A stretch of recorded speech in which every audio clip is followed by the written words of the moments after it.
So, I've never been a fan of the 3D Zelda games.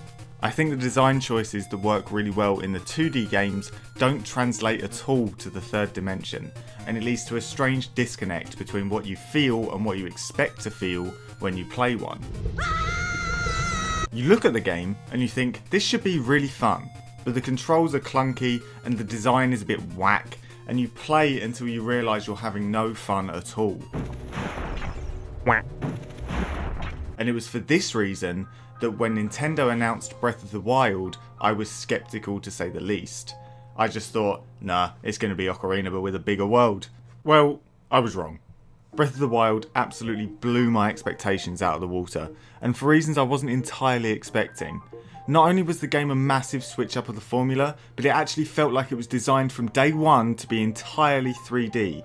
No more translating from the second dimension to the third, no more enemy and dungeon choices shoehorned in just because they were in the old games.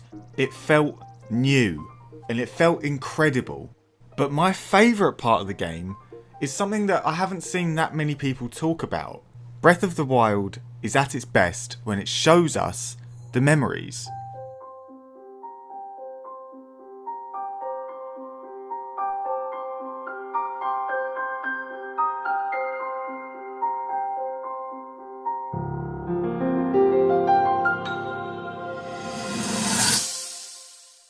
Now, we've all played RPGs, whether they're brilliant interwoven epics, or hugely bland and one-dimensional sandboxes. Ho ho ho! Travelers? Most of us have played Zelda games as well, and the basis is always the same. There's some big bad evil thing and we have to kill it, or there's some lovely pretty princess we have to save, or in the case of Zelda, we have to do both. There's a huge difference in Breath of the Wild though. Ganon has already won, and part of Link's quest is to find out how and why the divine beasts failed in stopping him. This is where the memories come in. Little snapshots of voice acted cutscene that give you some depth and lore to your quest. You see, Breath of the Wild is a very lonely game. You spend 90% of your time alone, and most of the NPCs you do come into contact with either give you a couple of lines of dialogue or want to kill you. It's because of this that having voice acted cutscenes works so well. A lot of people disagree with the decision to add voice acting into the game, but I think it was the best decision the developers possibly could have made. They portray a full spectrum of emotions. Some are light-hearted, some are somber, and some are downright heartbreaking. But they make the world feel real, and they give weight to the tasks you need to achieve, as well as making you as a player feel less isolated from everything. But the real beauty of the memories is something a little more subtle. They make you feel guilty for being a hero. I wonder then, would you have chosen a different path? Let me explain. In a game like Skyrim, it's so easy to just traipse through and become the head of every guild and save the world. You become simultaneously the best warrior Tamriel has ever seen, the most experienced mage Tamriel has ever seen, and the most brutal assassin Tamriel has never seen, but your actions have little to no consequence. You never stop and think to yourself, why have I done this? Who is this affecting? It has no emotional weight, and that's why I think Bethesda games and a lot of RPGs in general feel so empty. You're the hero, you save the world, and that's it. Nothing changes, apart from the occasional guard recognising you on the street. There are stories about you, and dark tidings in Dawnstar. Breath of the Wild is so different to other RPGs, in that you're a hero, not the hero. You're the princess's sworn protector, but that's it.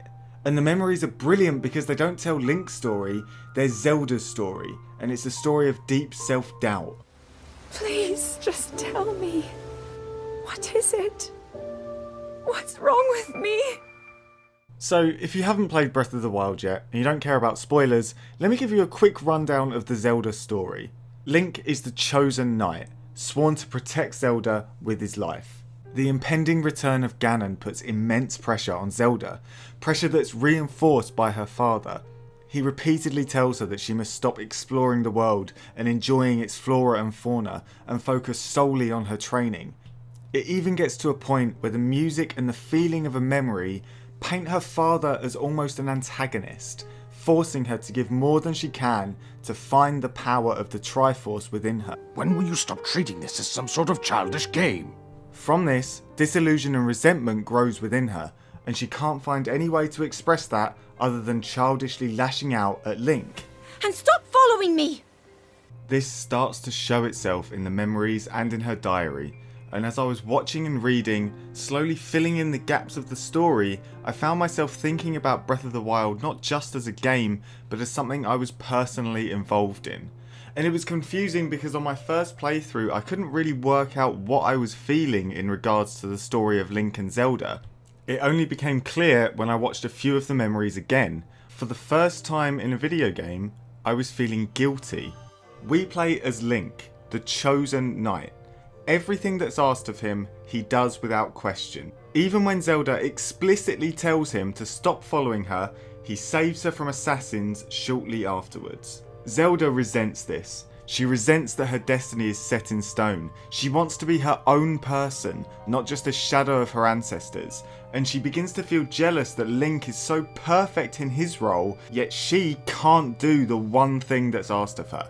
And this makes the player feel guilty because Link isn't the hero of the story, Zelda is. Only Zelda has the power to seal Ganon away, but because it hasn't yet awoken in her, you feel huge guilt for what you are.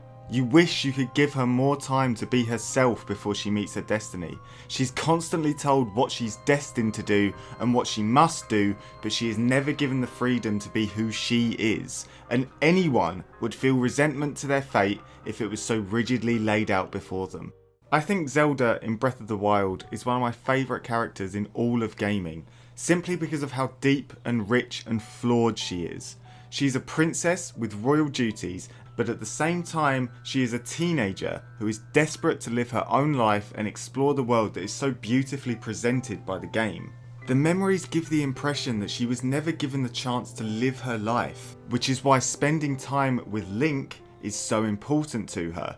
She knows that he is the only way she can safely get out of the castle and do what she wants to do.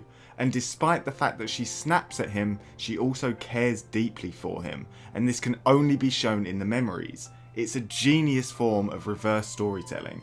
If it wasn't for the memories, I don't think Breath of the Wild would have the huge emotional impact that it does. Because all of this story has already happened, you know that you must save Zelda in order to make sure that her finally unlocking the Triforce didn't all go to waste. It makes you feel like you're actually Link. You need to give your life for the princess because you are her chosen knight and protector. And I think the happy ending is made all the more satisfying because you know that finally Zelda has found some peace with herself. She has sealed Ganon away, and the person who means the most to her is still by her side 100 years later. Breath of the Wild is a game changer. It's a game that showed developers that you don't have to keep a series locked to a formula in order to appease fans. The story is deep, the world is beautiful, and in a rare twist to the genre, the open world actually feels a part of the story, not just a setting for the events to play out in. The memories are just one part of what makes it such a wonderful game, but I certainly feel that if it wasn't for the memories, I wouldn't have felt quite so connected to Link and Zelda as characters. I love that every memory takes place in an actual location in the world, so you can see what has changed in the 100 years since Ganon returned. I love that despite the voiced characters, Link stays silent so that more focus can be put on Zelda's character development. I love that for once, you aren't the all-powerful god who saves the world and makes everything right again. You're just a dude with a sword helping a princess save the world. Breath of the Wild is an absolute masterpiece, and it's a game that I hope lives on in the memory.